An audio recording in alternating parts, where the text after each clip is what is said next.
In the age of ancients, the world was unformed, shrouded by fog. A land of grey crags, arch trees, and everlasting dragons.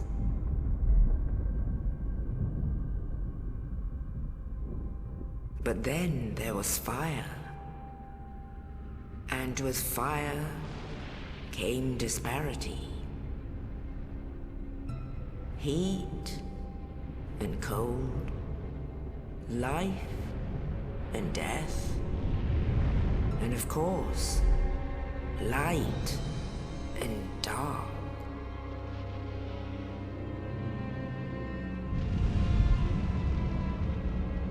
Then from the dark they came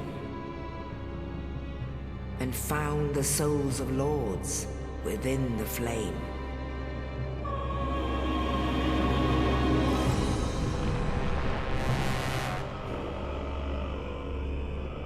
Nito, the first of the dead.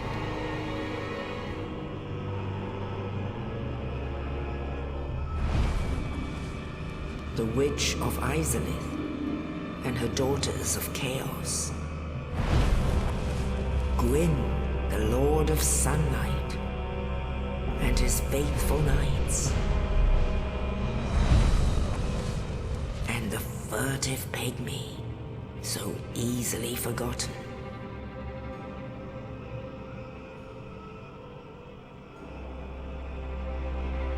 With the strength of lords, they challenged the dragons. Gwyn's mighty bolts peeled apart their stone scales. The witches weaved great firestorms. Nito unleashed a miasma of death and disease. And Seath the Scaleless betrayed his own, and the dragons were no more.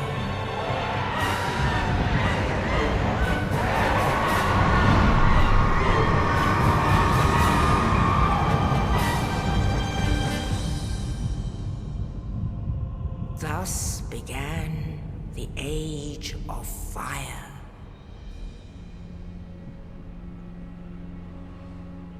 But soon the flames will fade, and only dark will remain.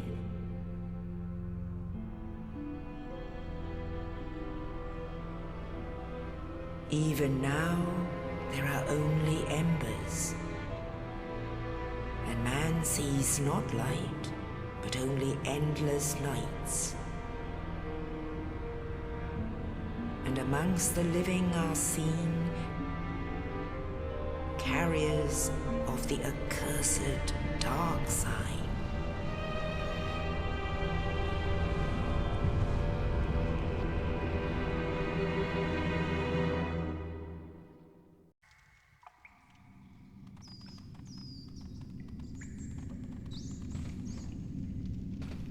Yes, indeed. The dark side brands the undead.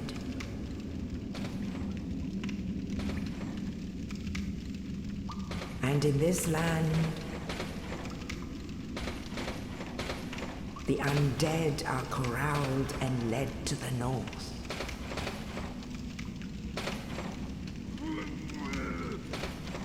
Where they are locked away to await the end of the world.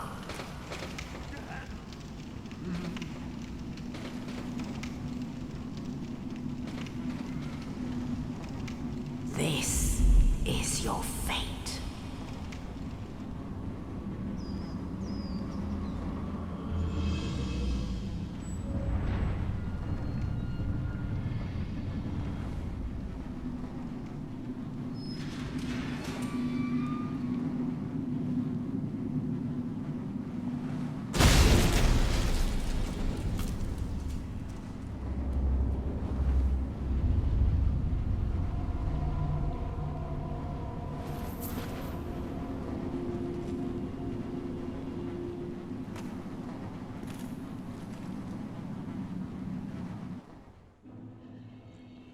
well, that was pretty cool, wasn't it?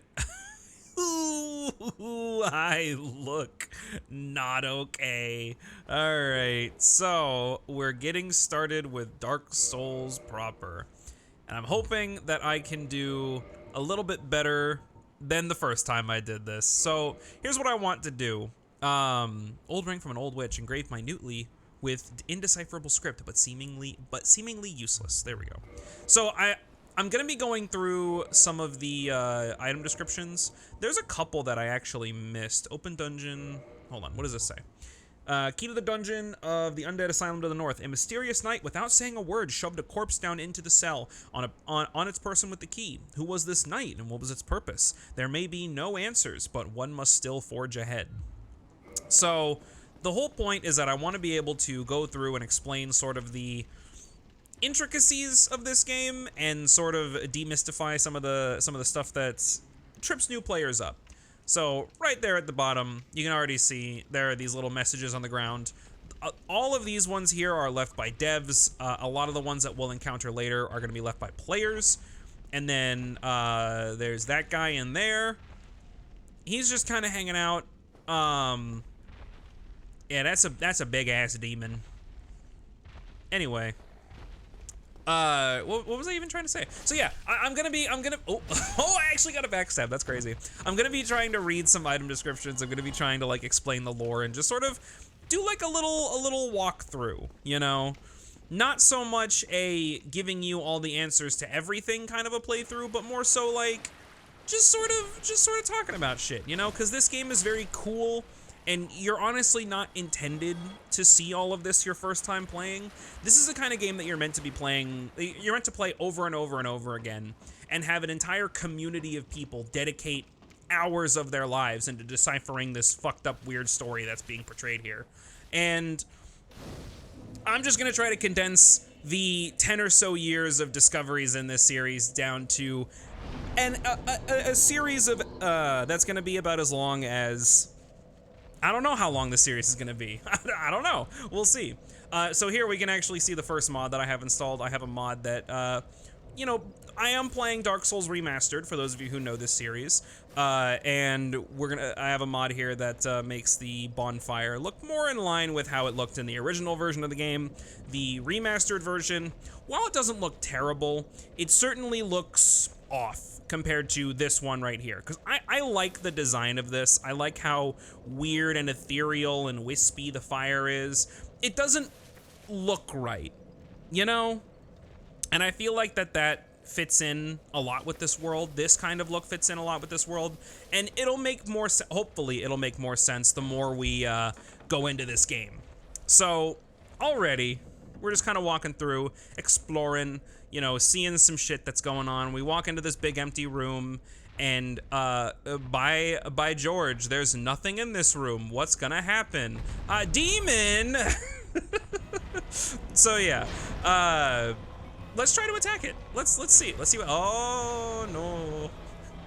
Oh no, I'm dealing 2 damage, that sucks. So, I mean, 2 torches over there on the wall. I think that there's a way out. Yeah, and there you go, locks itself behind you. So I mentioned in the syllabus episode that black firebombs was another item that I would recommend using. That's the situation that I would recommend it for. You can kill the Asylum demon in that first like encounter with him, but you are gonna need the black firebombs. You know, you can do it on New Game Plus, but that's New Game Plus, you know. This is first starting game, you're gonna need to have the black firebombs to hurl at the guy, and that makes everything a whole lot easier. You actually do get a unique drop if you're able to kill him on your first go around. So maybe I can show that one off later. You know, maybe I can bring up some footage of that. You just get a weapon, you know. I might come back and you know, get that drop and show it off or whatever, but it's not really all that important. Oh, what I should talk about, and what I didn't talk about in the syllabus episode, oops, my bad, is that I'm gonna be going for a quality build in this playthrough. I'm also going, I said this last time I recorded this, I'm gonna try to not abuse backstabs, but I can't really hold myself to that. Shit's just gonna happen. I'm gonna be like blindly playing this game. and just sort of playing it the way I always do. But yeah, I'm going to be going for a quality build, which means I'm going to have an equal amount of dex and strength. I will break down how the stats work in this game, but basically all you need to know if you've never played this series before is that attack and dex are your 2 physical damage stats, and faith and intelligence are your 2 magic damage stats.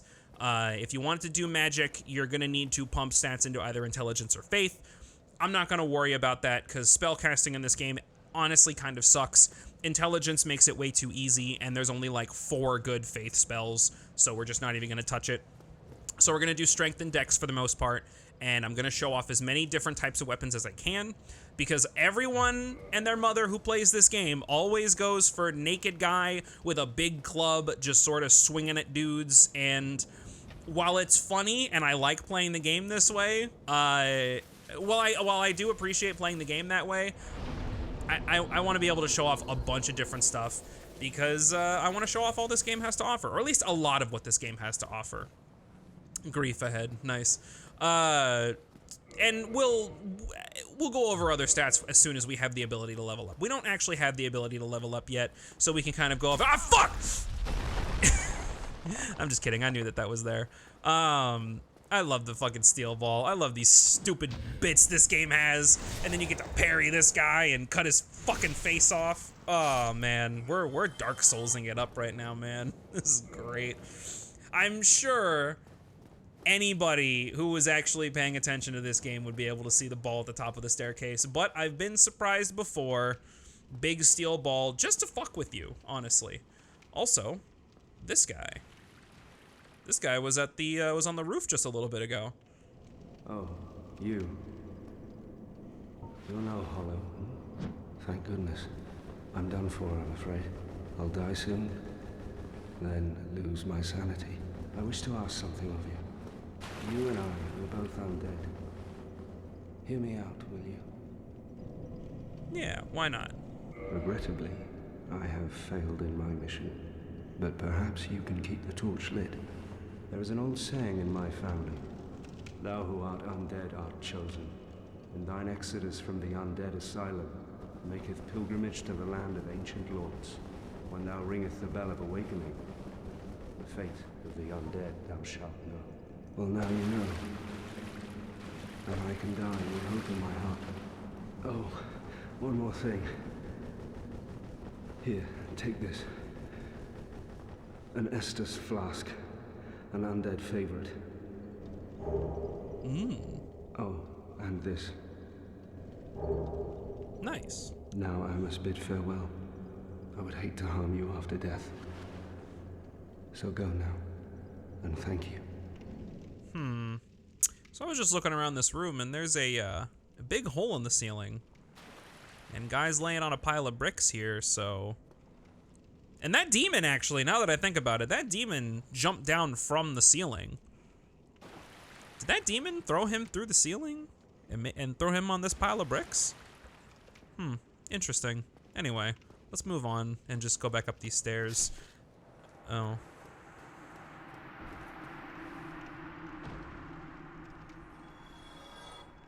Well. Goodbye, buddy. Oh, actually, let's go ahead and start reading a little bit of... We're going to do a little bit of lore reading. Right now, we're going to read the Dark Sign.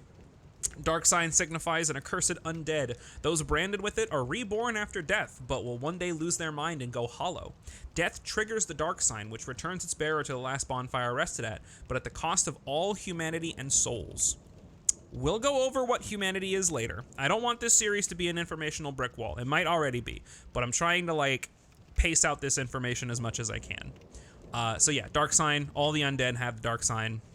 They come back after death. So Estus flask. Let's read this. An undead treasure. The undead treasure these dull green flasks. Fill with Estus at bonfire. Fills HP. The Estus flask are linked to the fire keepers. The dark tales also make reference. An emerald flask from the keeper's soul. She lives to protect the flame and dies to protect it further. So lots of you know, they treat flame with such a high, how do I say this? They respect flame a lot. They revere flame. You know, it's almost godly the concept of flame. And it kind of makes sense, you know, considering that flame birthed the gods of this world. Key to the iron bars on the east side of the second floor of the Undead Asylum. The Undead Asylum is a giant undead prison segmented by countless iron bars. Even if an undead were to escape from a cell, passage to the outside world would not be gained easily. So yeah, it's a pretty difficult world that we're living in right now, where everyone just, everything kind of sucks. And, you know, it's clear that shit's going down. So I guess what we can talk about, Pyromancy Flame, that's cool. We'll read that in a little bit. So I guess what we can talk about is like, a question that I had when I first started playing this game was, well, okay, if undead come back after death, and this whole prison is full of undead, wouldn't the concept of, that's basically immortality, right? Wouldn't the whole concept of immortality be like a really good thing for people? Because, you know, you get to live longer and death is no longer a factor in like what your life is, and a whole, the fuck was that? Some shit's going on down there. So you would think that being immortal would be like a really good thing, right? Well, so if you die enough times, the way I like to break it down for people, and the way that I eventually understood the concepts of this world, hey, stop that, is that the more you die, obviously that's going to have a toll on your, you know, mental health, right? And actually, we can sort of go in here and show off that I got that this little, you know, patch of garbage coming out of my heart. That's the dark sign. And you can see it on this guy's chest over here, too. So we're all undead. Well, not all. There are characters in this world that are implied to not be undead, but for the most part, any humanoid NPCs you'll see in this game are also undead. But if, you know, you die over and over and over again, you know, just failing something over and over and over again has a very harsh toll on someone's mental health. What happens if you like lose your purpose and you lose what makes you want to continue trying in the first place? Well, that's what going hollow is. Going hollow is becoming this and becoming essentially a zombie. And everybody has a breaking point, right? So the breaking point of your own mental health is what signifies whether or not you're alive or you're a zombie. And it's an interesting concept, to say the least. Oh, and I didn't read that little dialogue thing out there. Game is trying to tell you about the plunging attack, where you can jump down and kill this guy and do a fuck ton of damage. And, okay, one thing I also want to talk about is the concept of this game being really hard and being like the epitome of difficulty. And let me tell you, this game is not difficult at all. And the reason why people see this as a very difficult game, like, see, fucking look at that, right? The reason why people see this game as being extremely difficult is just because a lot of this game is very obtuse, and it's really hard to understand what to do or how to interact with things. And I get it, you know? Like, shit's tough, and you got a life to live. And that's what this whole fucking series is about, right? Is I want to try to demystify a little bit of it and show you that really this game has a lot to it, and you shouldn't be intimidated by it because it's not hard.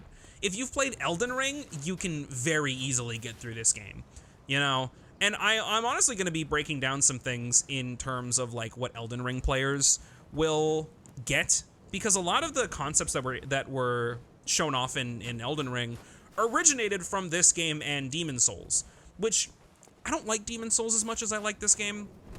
Maybe I'll go back and play Demon Souls on this channel at some point, but it ain't gonna be anytime soon. Let's just sit and enjoy this absolute fucking marvel of a game.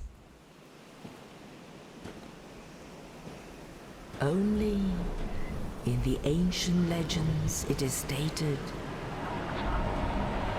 that one day an undead shall be chosen.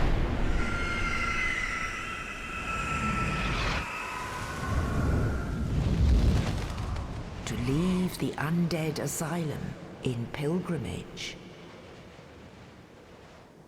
to the land of the ancient lords. Lordran.